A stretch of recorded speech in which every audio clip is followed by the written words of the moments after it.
In a big, busy city, there lived a man named Ayan. On the outside, it seemed like Ayan had everything anyone could want.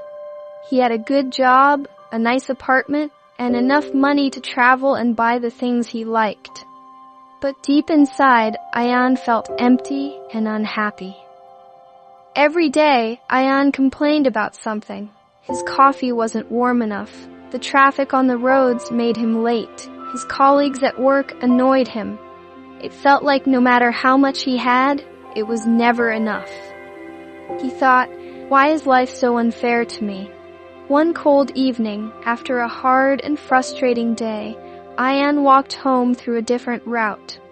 As he passed through a quiet alley, he noticed a small old shop with a glowing sign above the door. The sign read, "The Mirror of Truth." Curious, Ayan pushed the door open and walked inside. The shop was small and filled with strange, old things. Behind the counter stood an old man with kind, sparkling eyes. He greeted Ayan warmly. "Welcome," said the old man. "What brings you here?" "I don't know," Ayan replied with a shrug. "I guess I'm just tired. Life feels so empty." The old man nodded as if he understood. Then he reached under the counter and pulled out an unusual mirror. Its frame was decorated with golden flowers, but the glass looked cloudy, like it hadn't been cleaned in years. "This," the shopkeeper said, "is the mirror of gratitude. It doesn't show your reflection like an ordinary mirror. Instead, it shows the good things in your life, your blessings." "Blessings?" Ayan said with a laugh. "I don't need a mirror for that. I already know I don't have any." The old man smiled gently. "Why don't you give it a try?" Ayan hesitated, but finally took the mirror in his hands. At first, all he could see was darkness. He frowned. "It's broken," he said. "Wait," the old man whispered. Suddenly, the darkness began to fade and images started appearing in the mirror.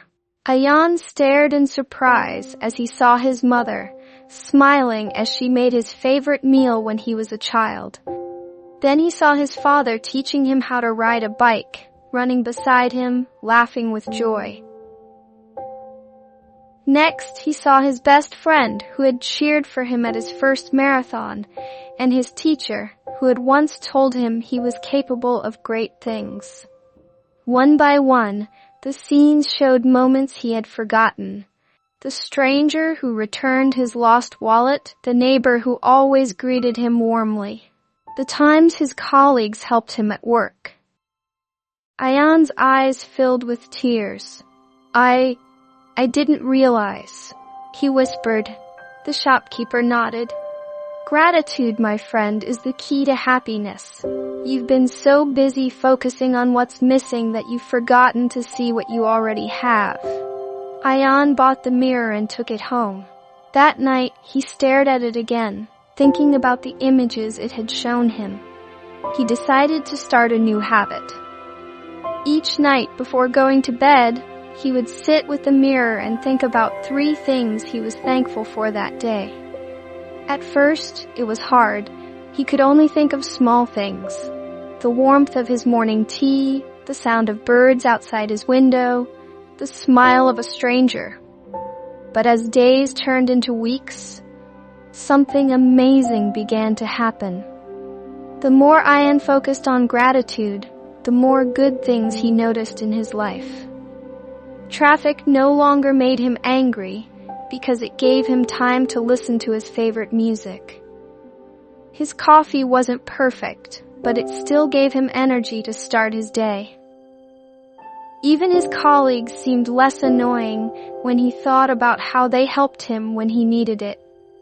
The mirror had changed something deep inside him. Ayan felt lighter, happier, and more at peace. He started sharing his gratitude habit with his friends and family, encouraging them to think about their own blessings. The twist one day, Ayan decided to visit the old shop again to thank the kind shopkeeper for giving him the mirror. But when he reached the alley, the shop was gone. It was as if it had never been there. Ayan was confused, but then smiled to himself. He realized the mirror wasn't magical because of the shopkeeper.